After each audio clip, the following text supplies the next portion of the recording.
Hello, and welcome to CubsPS Plus, a North Side numbers game, a weekly podcast that dives headfirst into the analysis of hot topics driving Chicago Cubs baseball. I'm your host, Mike Waller, a lifelong Cub fan, full-time baseball stat nerd, and sometime youth baseball coach. Thank you for being here today. I know you have a lot of choices. You can also find me on Twitter, Instagram, TikTok, and YouTube, all at CubsPS Plus, a spin on the baseball metric OPS Plus. If you can, please take 10 seconds and drop a rating or a review on Apple, Spotify, Pandora, Stitcher, or wherever it is you get your podcasts. If you've done that, thank you so much. Maybe you could share an episode with a friend. Just a few seconds on your end can help me get better and help other Cub fans find the show. You can also now help support the CubsPS Plus podcast by going to cubspsplus.patreon.com. There are 4 support tiers that come with added perks such as access to a private Discord discussion group, access to bonus episodes, merchandise discounts in the merch store that will launch in the coming weeks, and the ability to submit priority questions ahead of time for interview guests and more. Your support will help me keep this podcast ad-free. Hello, and welcome to episode 36. This week I talk about the Cubs' luck, I talk about run differential, and what the run differential the Cubs are posting means for their playoff chances. Stay with me as we talk through winning in the margins, where the Cubs can make improvements, and just what the run differential says about their chances to make the playoffs. Are you ready? I'm ready. Here we go. Hello, Cub fans. It was great to see the Cubs get a win last night against the Cardinals after dropping the first 2 games again, close and late like they've done so many times in recent play. The Cubs are clearly an improved team over last year. And I think, the first month was really good. I think we all got really excited. The team put some beatings on people. They got out to a quick start. Not quite as quick as the Pirates, but even though the Cubs have struggled, they haven't come plummeting back to earth like the Pirates either. So that's a positive. When you look at this team overall, I think we're all pretty happy with generally how the team looks. I think the problem is it's been super frustrating, especially recently, with the amount of close games that they've lost. So when you look at the Cubs, they're 18-19, I think 2.5 games out of first place. They're hanging right there in the race where you want them to be. But they could be better. And so today I'm going to talk about run differential, and I'm going to talk about how all that plays into quote-unquote luck. It's kind of a measurable luck. It's not exactly luck. It's kind of, when you look at some of the expected win probabilities that some of the sites put out there, Fangraphs has it, Baseball Reference has it. The Cubs are currently 18-19. Based on their peripheral numbers, the amount of runs they've scored, what they've given up, strength of schedule that they've played, park factors, the Cubs would be expected to be about 23-14. And that's a big difference. So that plays into luck. So in some ways you could look at the Cubs and say they've been unlucky this year. They've played well enough to potentially win, 20 plus ball games, and they're stuck at 18 and they're a game under 500. But what really plays into luck is where they're strong and where they're weak. And what we see with the Cubs is, I'm going to kind of wrap this episode around run differential. So run differential, on the one hand, can look a little silly in a small sample size because, the Cubs had a run differential in this series against the Cardinals of +2, but they lost 2 out of 3 because they lost 2 games each by 2 runs, then they won the last game by 6. What that shows, though, and the numbers play out for the Cubs, is when you look at those numbers, what you want to do is you want to not get blown out very many times, and you want to be in a lot of close games. And the reason we kind of tie it to luck is that in a close game, in a 2-1 ball game, in a 3-2 ball game, in a 4-2 game where a couple runs are scored late, any kind of luck factor can directly play into the outcome. That ground ball that just barely gets past the infielder's glove, or that bloop pop fly that just gets over Horner's head, maybe falling into shallow right field. That ball that lands just fair instead of just foul. Or the other day, Tucker Barnhart had a line drive down the line that I think was fair. The umps called foul. Those kinds of things can play into it when the game is that tight. So when you look at the Cubs' record, again, they're 18-19 overall. When you talk about blowout wins, and Fangraphs defines blowout as a margin of 5 runs or more, the Cubs are now 9-2 in blowouts. So the Cubs are not getting blown out very often. They had, trying to think back, they had one against the Dodgers. They lost 9-4, and I'm blanking on the other one, but there was one more. last year, extra inning games were a problem. They had a horrendous record, especially in the first half in extra inning games. This year, they've had 2. They're 1-1. It's frustrating to lose the one that they lost because that was a game they had many, many, many chances to win. But when you look at 1-run games, that's where they're falling down. 1-run and 2-run games. The Cubs are 2-8 in 1-run games, and they're 2-4 in 2-run games. So combined, they're 4-12 in games decided by 2 runs or less. And I see a lot of stuff in the social media world, online, saying just they're losing these games because the bullpen sucks. Well, the simple reality is the Cubs do have a bit of a late inning bullpen problem. They don't have that closer identified. They've fallen down in tie games late, and that's not great. But it's hard for me to watch the Cubs lose 2-1 as they've done a couple times this year and say, man, everything else is great, but this bullpen is garbage, because it's just not true. That's not how it works. It may have been the bullpen that leaves that final taste in your mouth. It maybe was the bullpen that gave up that last run. But you're just not going to win many games at all scoring 1 run, scoring 2 runs, scoring 3 runs. And we look, so when we look at run differential overall, the Cubs are piling up some run differential right now because they're winning some of those blowout games. So you go blow teams out, you stack up a big positive, and then when you lose by 1 or 2, so it doesn't hurt the run differential that much. So is it meaningful? Well, it is and it isn't. So I went back and dug through the previous 10 full seasons going back to 2012. I dropped the 2020 season with a small 60-game schedule. It wasn't going to play into any kind of meaningful analysis for run differential.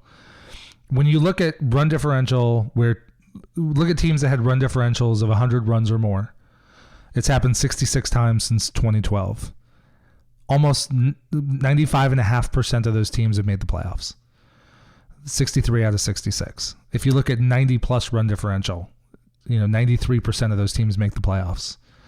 Even at 80%, 91.25% make the playoffs. It falls down a little bit after that. If you're a positive run differential team, 71% of teams with a positive run differential have made the playoffs over the last 10 seasons. So the Cubs are putting themselves in a position to contend for the playoffs. I think one thing the Cubs need to watch out for, though, is when you do look at those teams that have high run differentials but don't make the playoffs, not in all cases, but in a lot of cases, you can point to those 1-run games as being part of the problem. So the last team to have a run differential of more than 100 and not make the playoffs actually had the most run differential over the last 10 years and didn't make the playoffs. The 2021 Blue Jays went 91-71. They had a run differential of 183. They really weren't terrible in 1-run games. They were 15-15, but they finished 4th in their division and they missed the wild card by 1 game. Now, in today's playoff structure, the Blue Jays would have made the playoffs. The AL East took both wild card spots, and had there been 3, they would have taken all 3. So in some ways, they were a little bit unlucky. But when you look at the Jays from 2021, they were 15-15 in 1-run games, and they were 31-15 in blowouts. So again, they piled up a lot of run differential in blowout games and just weren't quite good enough. Now, that's a bit of an aberration kind of year, because it's not every year that 4 teams from one division would be potentially lined up to make the playoffs. Although, who knows, the AL East might be there again this year. A couple other examples: the 2012 Rays had a run differential of 120. They went 90-72 in 2012. They were 7-6 in walk-off games. They were 15-10 in shutouts. But when you look at 1-run games, they were 21-27. So this is a team that was 18 games over 500, but 6 under in 1-run games. They were 24-11 in blowouts. You look at the 2019 Guardians, and they had a run differential of 112. Those are the 3 teams with run differentials north of 100 that didn't make the playoffs over the last 10 full seasons. And that Guardians team, very similar to the Rays, they were 7-6 in walk-offs, 16-14 in shutouts, but they were 15-16 in 1-run games. So they weren't quite as bad as the others, but again, they were 93-69. So they were 24 games over 500, but you're under 500 in 1-run games, and that's what wound up costing you. Because those teams that don't make it, you win 90 games, 93 games, and don't make the playoffs, you didn't miss the playoffs by much. So it's those margins that matter. And when we look at this, I went back through all the teams kind of playing into this luck factor. So who are the teams that over and underperformed expectations over that span of time? And, overall, there were 53 teams that outplayed their expected wins by 4 wins or more over those 10 years, and 41 of those were quite good in one-run games. And there were 60 teams that underperformed by 4 games or more, and almost 82% of those teams were bad in 2-run games. So a few examples that stand out. We'll look at last year. The Guardians overperformed by 4 games, and they were 28-17 in 1-run games. The Twins, on the flip side, missed the playoffs and probably should have been better than they were. They were 4 games under what they would have been expected to win, and they went 20-28 in 1-run games. I'm going to call out a couple examples of some teams, both on the good side and the bad side over this 10-year span. So in 2021, the Mariners outperformed their expected wins by 14 games. And when it came down to 1-run games, they were 33-19. So it's pretty clear where that 14 games didn't come all from the 1-run games, but being that good in close situations, having, in some cases, probably the luck go your way, probably also having a strong bullpen, all those things help. I'll save the Cubs are in here twice, 1 good, 1 bad. I'll save those for the end. Again, in 2018, the Mariners were 12 games above their expected wins, and they went 36-21 in 1-run games. In the same year, the Washington Nationals kind of floundered out of the playoff race late, and they underperformed their expected wins by 8 games, and they were 18-24 in 1-run games. Like, those teams have to be better. So the Cubs have a good and a bad here. So the bad was 2019. We all know what happened that year. The Cubs just couldn't get it done late, missed the playoffs for what wound up being the only time between 2015 and 2020 that they did miss the playoffs. And the Cubs underperformed their expected wins by 6 games, and they were 14-18 in close games. In that case, I think that year was a little bit less on the pitching staff and more on the offense. That was the, quote, the offense's broken year that led to the DFA or the non-tendering of Kyle Schwarber, and I don't know, the beginning of the downhill from there. But 2015, so I see a lot of comparisons I see a lot of people comparing this season and 2015. And optimistically, I think we all want that to be there. And so far, there are some comps, but both teams kind of started, we remember that 2015 team as winning 97 games, beating Pittsburgh in the playoffs and making a run. But that team did not start out that way. That team started out very streaky. They would win 5 in a row and lose 6 of 7 and win 8 of 11 and drop 4 straight. Like, they were really feeling themselves out for a while because they did have a number of young players coming up, trying to find their roles, trying to find the right batting orders. The Cubs burned through a number of players. There were some players that were DFA'd and they made trades, and the bullpen had to kind of settle into roles. But then in the second half, they really got hot. And that 2015 team, the Cubs outperformed their expected wins by 7 games, and they were 34-21 in close games. And a lot of that it was a combination. They did have a good bullpen that year by the end of the year. I mean, they made a couple trades at the deadline, brought some arms in, but they had Hector Rondon and they had Pedro Strop. They had Carl Edwards Jr. starting to come up. That was a good team, and it showed in the margins. So when you look at this year, the Cubs are currently tied for 4th in baseball. They're tied with the Dodgers, and they're on pace for a run differential of 210. Now, some of that's skewed. We're still in very much, I say this every episode, but we're still in small sample size territory. So a couple big blowouts is just going to skew that number. Like, they jumped. I had done the math yesterday. Before putting up 10 against the Cardinals, they were projected for 189 run differential, and now they're at 210. So 1 or 2 games at this point can skew the numbers quite a bit, but the numbers still hold. So even before the 10-run outburst yesterday, they were projected for 189. And that's above, the 189 is above the Toronto team that didn't make the playoffs. So the Cubs are now projecting to be in a run differential territory where there would be very high expectations to make the playoffs. And so what do the Cubs do when they're looking at that, kind of those luck factors? Where are they going to squeeze out that difference? And I think right now, as a fan, you get invested game by game. And the early part of the season when the Cubs were playing better baseball, everything seemed great. Like, we could see some holes in the roster. I know there were frustrations. People wanted Mervis up and they wanted Christopher Morel up and more Nelson Velasquez. But the team was performing. The Cubs got off to a very quick start in terms of pretty much everything on offense. I mean, Dansby Swanson was hot, and he's never hot in April. They had everybody going, and they had really good numbers with runners in scoring position. And when you look at it now, on the whole, the Cubs' numbers are quite good. When you look at the Cubs' numbers on the season so far, you know, they're top 10 in walk percentage. They're top half in lowest K rate, which is a huge upgrade over last year. When you look at WRC plus, the Cubs are 6th. They're tied for 5th, actually. They have a team WRC plus of 112. When you take that down to even the last 2 weeks when the Cubs have not been playing great ball, the team WRC plus is still, you know, right in the middle of the pack in baseball. Their WRC plus over the last 14 days is 104, so just a tick above league average. So the Cubs are still producing. The problem is it's those margins. It's the combination of a game where the Cubs don't score many runs and it's 1-1 late, and then the bullpen gives up something in the 8th or the 9th. The Cubs can't come back.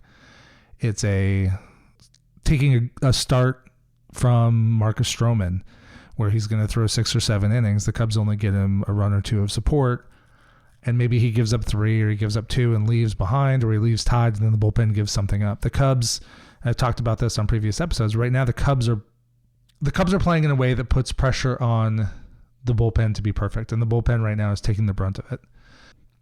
And there have been struggles. I think the Cubs do have sort of a late or 9th inning bullpen problem.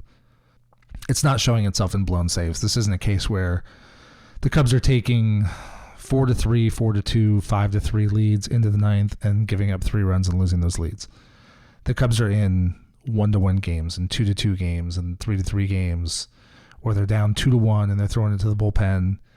And they're putting the bullpen in a position where the bullpen basically has to be perfect. It's basically go be perfect. I've seen after both the Cubs 2-1 losses and 3-2 losses, that basically that entire Marlins series in Miami, you go on social media, you read the accounts of the game, and everything seems to point to the bullpen sucks. And yeah, the bullpen didn't get it done late. And Michael Fulmer's had his issues. Brad Boxberger's been, frankly, a bit of a mess. Keegan Thompson got away with a ton of walks earlier in the season, and now he's not getting away with that so much. But it's not just on not just on the bullpen. The offense can't be putting the pitching staff in a position where the Cubs only have 1 run going into the 9th. You're just not going to win those games. So on the plus side, so as awful as this has felt, it's actually a really good problem to have. So the Cubs have shown so far through almost 40 games that the Cubs are going to consistently be in a position where they can win baseball games late. Now, they haven't done it often enough at this point, but they're not getting blown out. This is not last year when the Cubs were, especially in the first half of the season, just getting their doors blown off by teams. That's just not happening. The Cubs played the Dodgers. They lost 4 out of 7. They did get blown out once, but pretty much they played the Dodgers toe-to-toe. The Cubs blew the Dodgers out once too. They won the series with the Padres. You know, they've played good ball. So where you look at is the margins. And it's not even one glaring error. Like this isn't a dumpster fire of a bullpen. This isn't an offense that's not scoring any runs at all. So this is a case where you need to get a little more from the offense. You need to get a little more from the bullpen. So they need to continue to work on those bullpen roles. So the Cubs just need to get a little bit better in the margins really across the board. And there are a lot of ways to do that. I mean, hitting is very streaky. You know, game like yesterday, bats get going, guys see other guys hit, pitchers get a bit, whether they get flustered or they just, they don't have their stuff and the Cubs can pile on. And sometimes with hitting, a guy's in a huge slump and he gets some stupid little bloop hit that just squirts out over the second baseman's glove, and all of a sudden he saw a ball hit the ground in the outfield, and that's what sets him off. Other times, I say it a lot, but guys are cold until they're not, and guys are hot until they're not. And we've seen a lot of times with this Cubs team, and really we see it with the Cubs. We tend to look at it as a problem with the Cubs, and it has been to some extent. They have been a very streaky offensive team. But that's also kind of how baseball works. I've seen the same thing with my kids in Little League. I've seen the same thing with my oldest kid in travel ball. I've seen the same thing in high school. I see the same thing sometimes when I'm watching college baseball. Like, hitting can be very contagious and good play can be very contagious. And when certain guys get hot, and it really has a tangible effect. So if Nico Hoerner is consistently getting on base, which he's been doing before he pulled his hamstring the other day, when he's consistently getting on base, now the pitcher has to deal early in the game with somebody on base, and you've got Dansby Swanson and Ian Happ coming up. And then Dansby and Happ have both been doing a really good job of increasing their walk rates this year. They've been very picky at the plate. They've been helping run up pitchers' pitch counts. They've been making the pitchers work, and doing this when Nico's on base, sets them up. There've been a lot of runs scored this year when Hoerner gets on base early. Maybe he steals, maybe Swanson hits a double, or Ian Happ, drives something in the gap. And then they've kind of played around with the middle part of the order. Sometimes it's been Wisdom and Seiya hitting, 4-5. Sometimes it's been Cody Bellinger, Patrick Wisdom. Sometimes it's been, unfortunately, Eric Hosmer, or sometimes Trey Mancini. So they're kind of playing with that. And now Cody Bellinger's off to a really good start this season. So the deeper that lineup gets, the better the Cubs should be in being able to score runs consistently.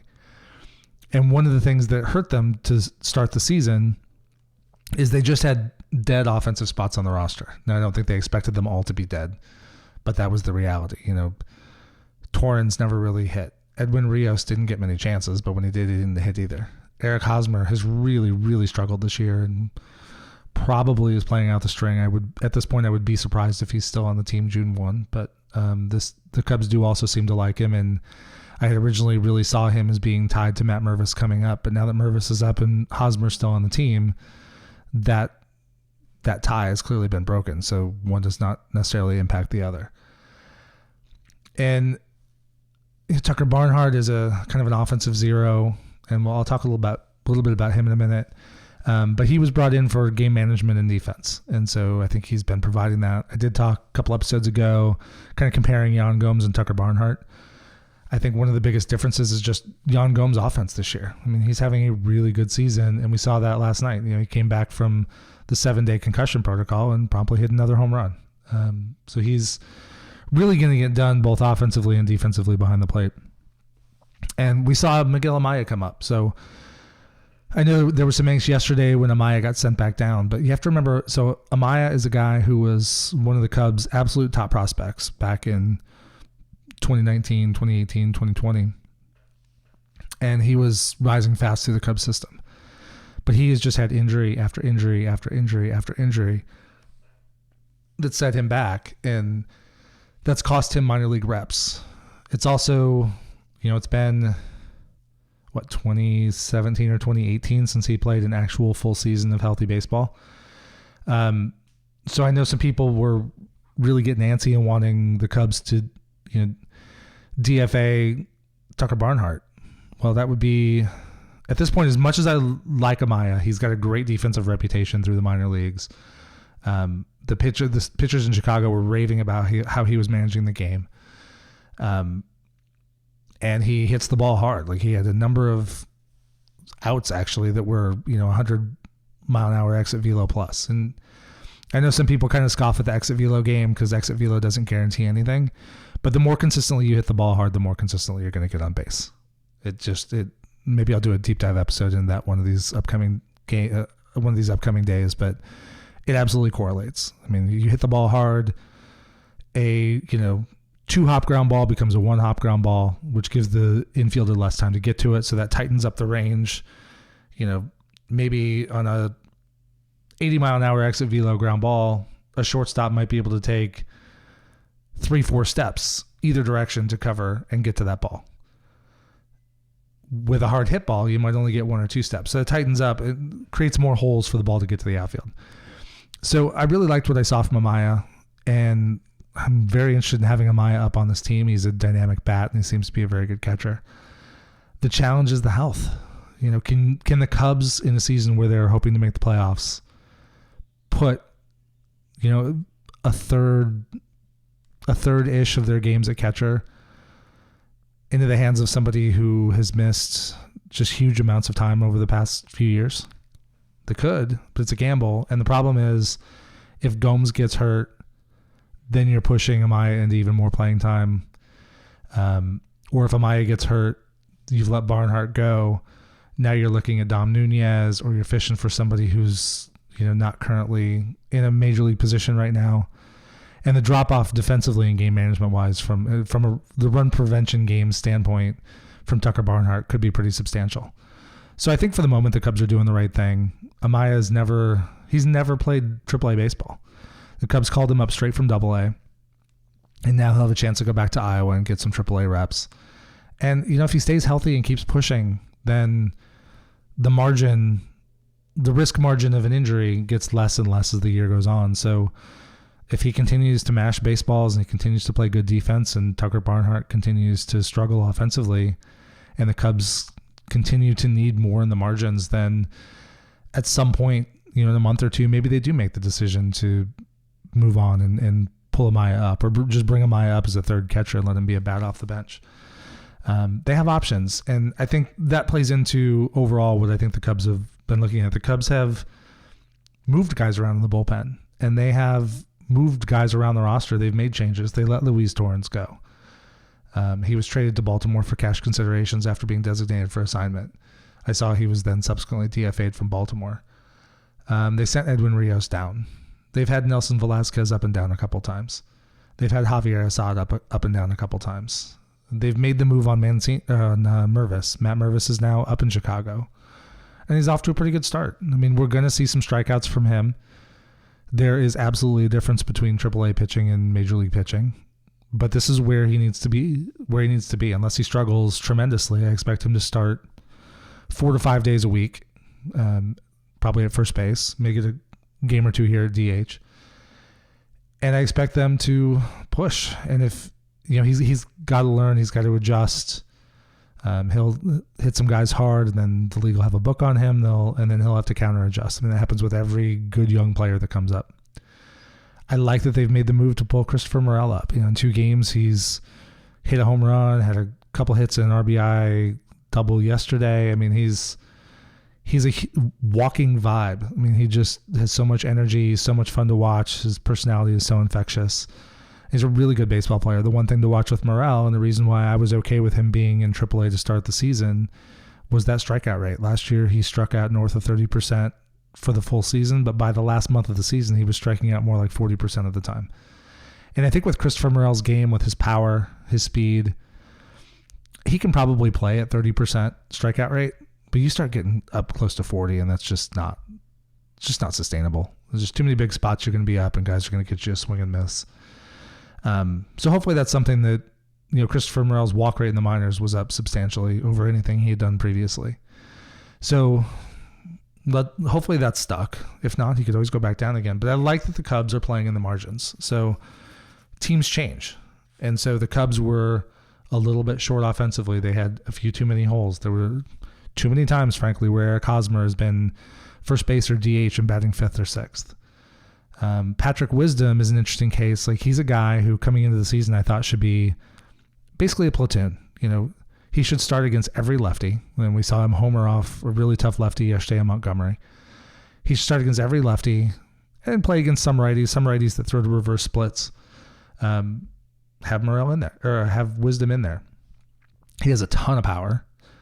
But again, he's going to strike out a lot, and his strikeouts are going to go up significantly if he's playing against tough right-handers. So the other thing you have to watch with Wisdom is there are times where he just gets absolutely blistering hot.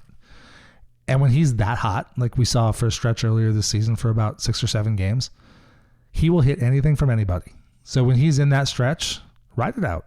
Let him play against some righties then, because he's freaking scorching hot. But then as he cools off and comes back to more the norms, then he's got to go back to playing mostly against lefties. It's all about putting guys in position to succeed. It's not that you might miss homers from Wisdom. It's like, no, he's facing a right-hander today that gets a lot of swing and miss. It's not the greatest matchup for Wisdom. So, last year Christopher Morel hit to reverse splits. We'll see what he does this year. See if that's actually a thing for him, or if that was just the way last year's numbers worked out. But let's get those favorable matchups and give guys the best opportunity to win. And that may mean that some days, why is Mancini at first base instead of Mervis? Or why is Nick Madrigal at third base? Or, they're doing their best to put those best matchups in play, and you want to keep guys fresh. Now, I do think I would like to see the outfielders getting a little bit more of a break.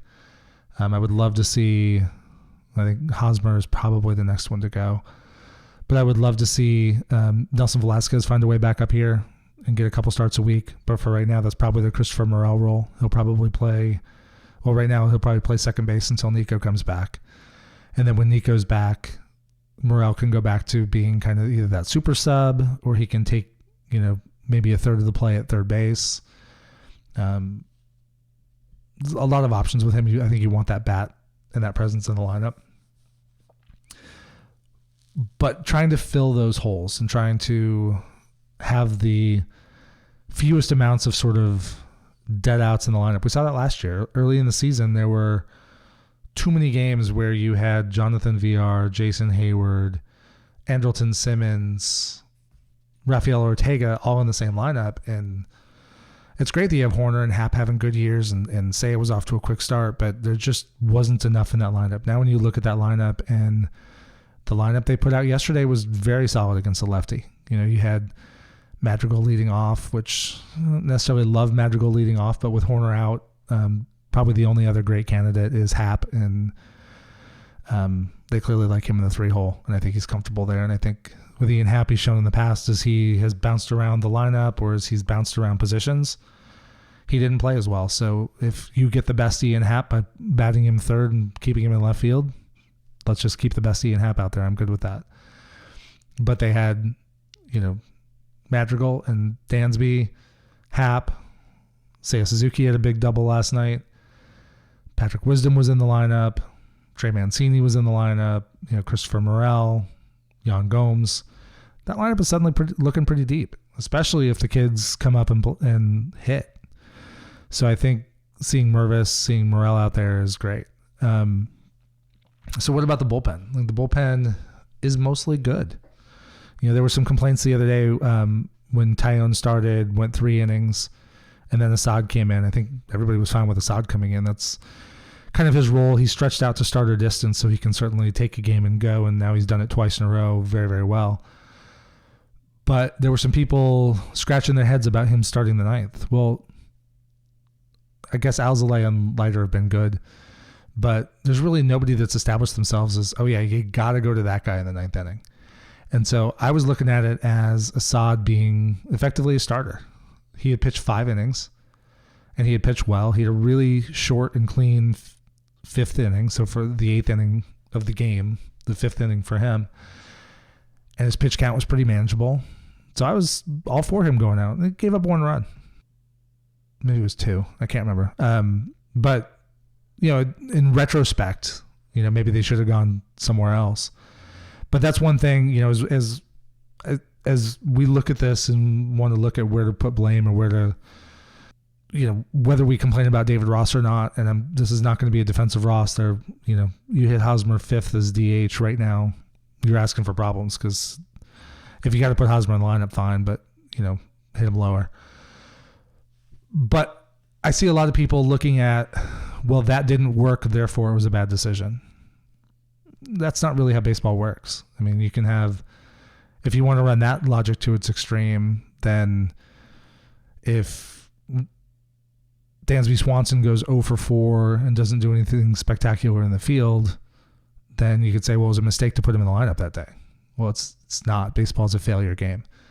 So you give yourself the best opportunity in the margins to win, and sometimes those decisions don't work out. Edwin Diaz last year with the Mets, he was probably the best closer in baseball, certainly top 2 or 3. He blew some saves. Doesn't mean those days the Mets made a mistake in going to him. So the Cubs right now don't have a bullpen with a clear set hierarchy. I think Michael Fulmer has rebounded to give up a run, 1 run earlier this week, but really except for those 2 games against the Dodgers and that 1 homer that Jared Kelenic hit, who's been having a fantastic year this year, Fulmer's been pretty good. I expect him to be pretty good most of the way. Now, is he going to be successful as a closer? I mean, that's where he's kind of had his spots. He actually hasn't. I guess he blew one save against the Dodgers. But again, that was a bullpen sucks situation where the Cubs took a 1-0 lead in the ninth. So it's basically the whole rest of the team said, hey, Michael Fulmer, you got to go be perfect in the ninth or we're not going to win this game.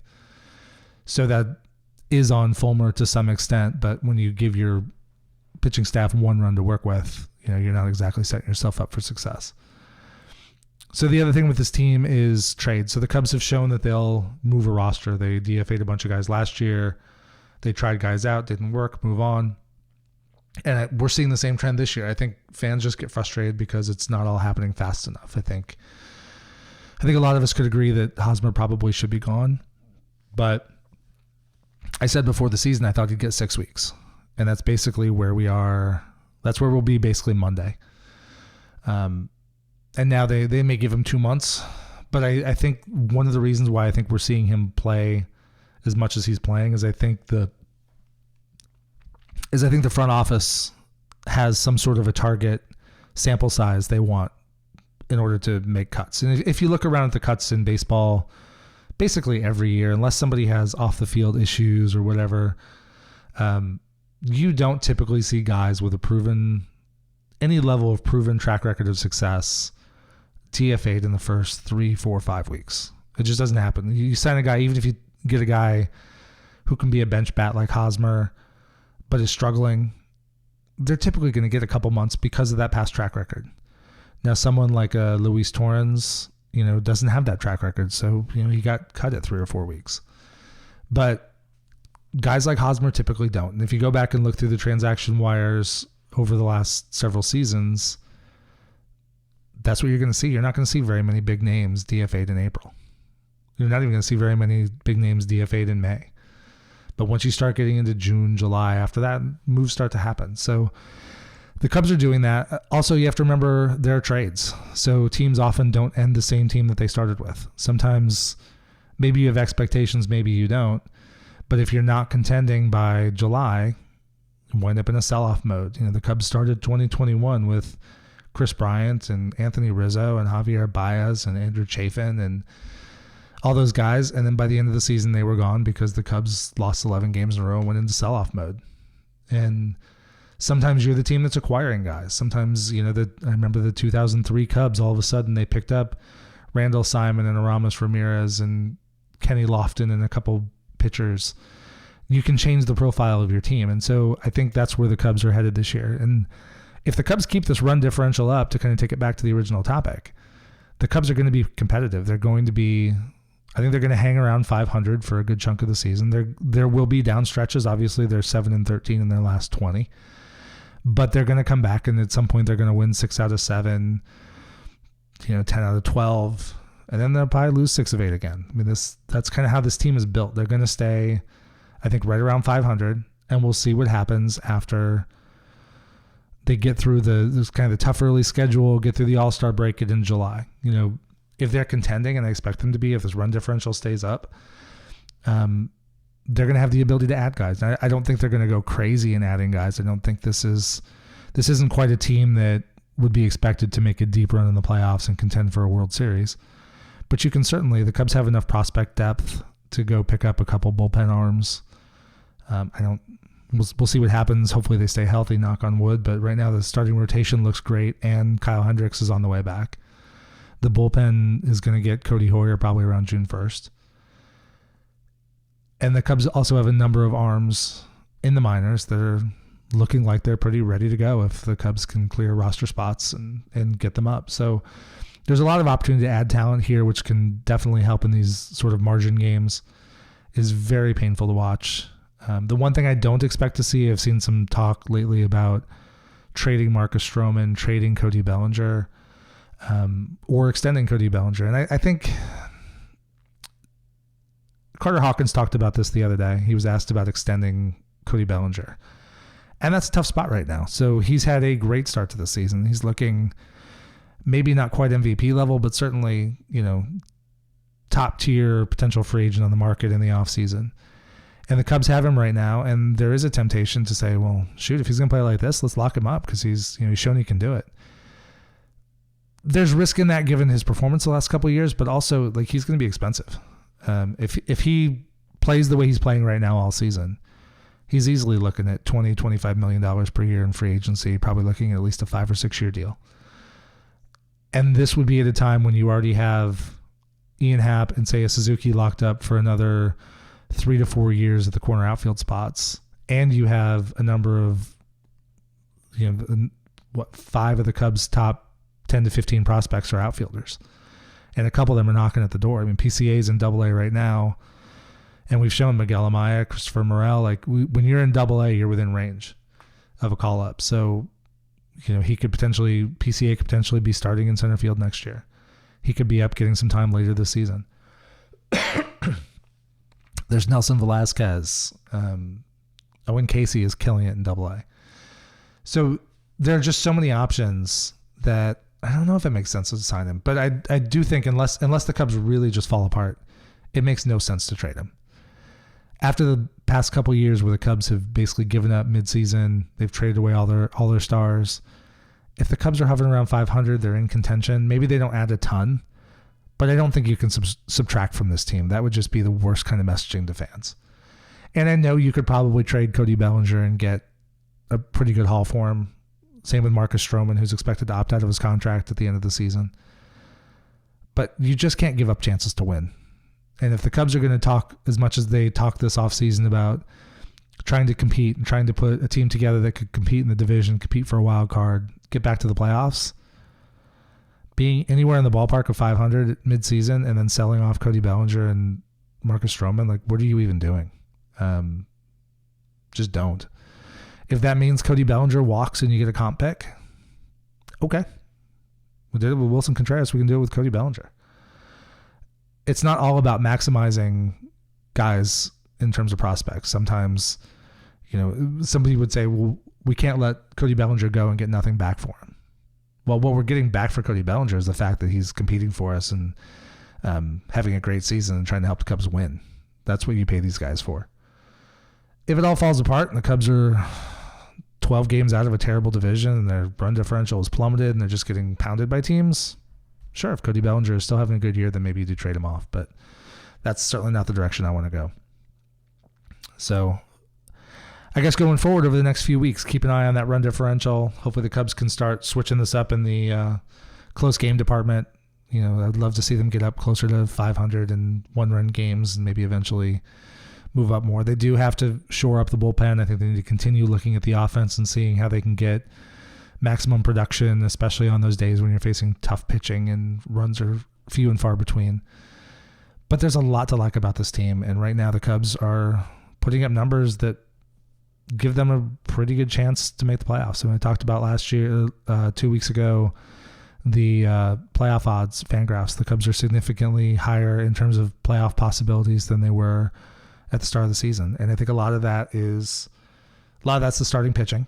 The various projection systems, the Fangraphs and all those didn't necessarily project the Cubs with a super strong pitching staff. And a lot of it is, Justin Steele, as good as he was the second half last year, missed a lot of time. Marcus Stroman didn't have his best year. Drew Smyly missed a ton of time. But these are guys who can pitch. And Justin Steele right now is pitching like an ace. Marcus Stroman is pitching like an ace. Maybe not a true top 15 in baseball level ace, but literally like a number 2 for almost every team in baseball. Tyone's had his struggles, but I think he'll be fine. He's got to work through this injury and get back into a routine. But Drew Smyly's been largely excellent. Hayden Wisniewski looks a little bit better every start. Kyle Hendricks the other day at Iowa threw 5 innings, scoreless, 2 hits, no walks, 4 Ks, and really kind of looked like the Hendricks of old. So if that's happening, we've got Ben Brown. He struck out 10 in a start at Iowa yesterday. He just looks electric right now. He's flown up through the Cubs system since the Cubs traded for him last year for David Robertson. Traded him to the Phillies for David Robertson. So there's a lot to like. There are a lot of arms coming. There are a lot of arms right on the verge. And so the Cubs have those pieces to play in the margin. So look for them to continue doing that. Hopefully the next week or two, we start to see a bit of a turn in those close games, or maybe they just start blowing people out. in the offseason, Jed talked about wanting to blow teams out, and this is why. Because you want to be able to blow teams out, and then when you don't score quite as much, you're still in a game. You're not getting, last year the problem was they just didn't have enough talent, and there was nothing the team was going to be able to do during the season to change that enough to make the playoffs. And so that's why last year, I had a couple episodes talking about raising the floor. They did raise the floor through the course of the season, but they didn't raise the ceiling very much. And with this team, the Cubs raised the ceiling quite a bit in the offseason. Still not as high as maybe we would have liked, but again, they continue to raise the floor. But now the potential ceiling is much higher. If Mervis hits, if Morel hits, if Nelson Velasquez comes back and hits. Trey Mancini has played really well lately, so if he continues that, Cody Bellinger stays hot. There's a lot of upside on this team, and we're seeing a lot of that play out. Hopefully the Cubs can hold their own in this upcoming road trip. They got a tough one going to Minnesota and then to Houston and then to Philly before coming back to play the Mets. So this is going to be a tough stretch, but the Cubs have played well against good teams, so hopefully the Cubs continue to get good pitching, stay in close games. Hopefully they can, win a couple of these series, not fall, don't go on any big losing streaks or anything like that. Hold your own, take a series or two, and then come back and, keep yourself in contention. This is not the NL Central this year is not the AL East. This is going to be a very winnable division. Even though the Cardinals just took 2 or 3 from the Cubs, they still have one of the worst records in baseball. The Pirates have come crashing down to earth. Milwaukee just can't quite seem to get out of their own way, and the Reds just aren't very good. So, this division is there, and so the Cubs just need to keep playing ball, keep staying in games, and find a way to win them late. Thank you for joining me today. If you liked the discussion, or maybe especially if you didn't, please drop a rating and a review wherever it is you get your podcasts, or tell a friend about the show. Just a few seconds can give me great feedback and help other Cub fans find the show. You can find me on Twitter, Instagram, TikTok, and YouTube, all at CubsPS Plus. And check out the Patreon page at CubsPSPlus.patreon.com to help support the show and keep it ad-free. This is Mike Waller, host of the CubsPS Plus podcast. Every day with Cubs baseball or talking about Cubs baseball is a great day. Go Cubs!